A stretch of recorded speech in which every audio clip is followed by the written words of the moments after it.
மற்றும் ஒரு அண்மை செய்தி, வெள்ளைக்காளி வழக்கு தொடர்பாக 6 பேருக்கு பரிசோதனையானது நடைபெற்று வருகிறது. ரவுடி வெள்ளைக்காளி மீது போலீசார் முன்னிலையில் தாக்குதல் நடத்திய வழக்கில் கைதாகிய 6 பேருக்கு தற்போது பரிசோதனையானது நடைபெற்று வருகிறது.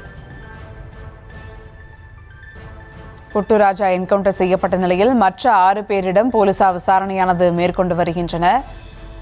ஊட்டியில் பதுங்கியிருந்தவர்களை கைது செய்து அழைத்து வந்த தனிப்படை போலீசார் இதனிடையில் ரவுடி வெள்ளைக்காளி மீது போலீசார் முன்னிலையில் தாக்குதல் நடத்திய வழக்கில் கைதாகிய 6 பேருக்கு தற்போது பரிசோதனையானது நடைபெற்று வருகிறது. பெரம்பலூர் அரசு மருத்துவமனைக்கு அழைத்து வரப்பட்டு 6 பேருக்கு மருத்துவ பரிசோதனையானது தற்போது நடைபெற்று வருகிறது.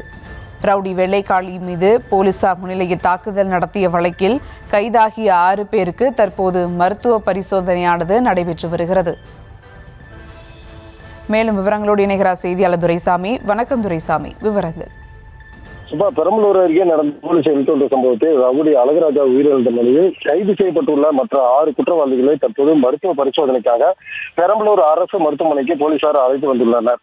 பெரம்பலூர் மாவட்டம் திருமாந்துறை அருகே பிரபல ரவுடி வெள்ளைக்காளி என்பவரை நீதிமன்றத்தில் ஆஜர்படுத்திவிட்டு சென்னை புழல் சிறைக்கு அழைத்து செல்லும் போது கடந்த 24ஆம் தேதி 10க்கும் மேற்பட்ட நபர்கள் நாட்டு வெடிகுண்டுகளை வீசி கொலை முயற்சியில் ஈடுபட்டனர். இந்த சம்பவம் பெரும் பரபரப்பை ஏற்படுத்திய தொடர்ந்து பெரம்பலூர் மாவட்ட காவல்துறையினர் 5 தனிப்படைகளை அமைத்து குற்றவாளிகளை தீவிரமாக தேடி வந்தனர்.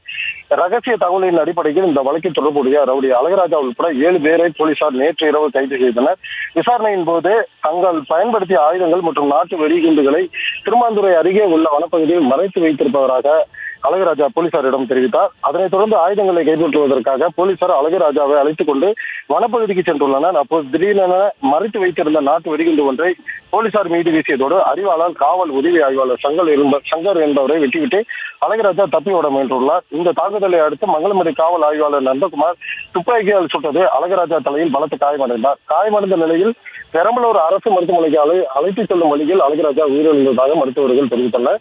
இந்த சம்பவத்தை காயமடைந்த எஸ்ஐ சங்கர் பெரம்பலூர் அரசு மருத்துவமனையை சிகிச்சை பெற்று வரும் நிலையில் போலீசார் சுட்டத்தில் ஒருவர் உயிரிழந்த நிலையில் கைது செய்யப்பட்ட மற்ற 6 குற்றவாளிகளை சட்ட நடைமுறையின் ஒரு பகுதியாக தற்போது மருத்துவ பரிசோதனைக்காக பெரம்பலூர் அரசு மருத்துவமனைக்கு போலீசார் அழைத்து வந்துள்ளனர்.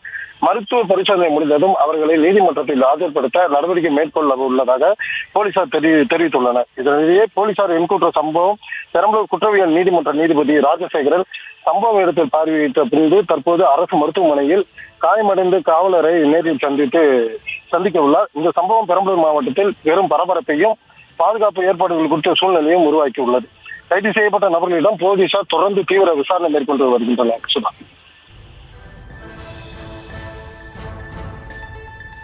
விவரங்களுக்கு நன்றி துரைசாமி.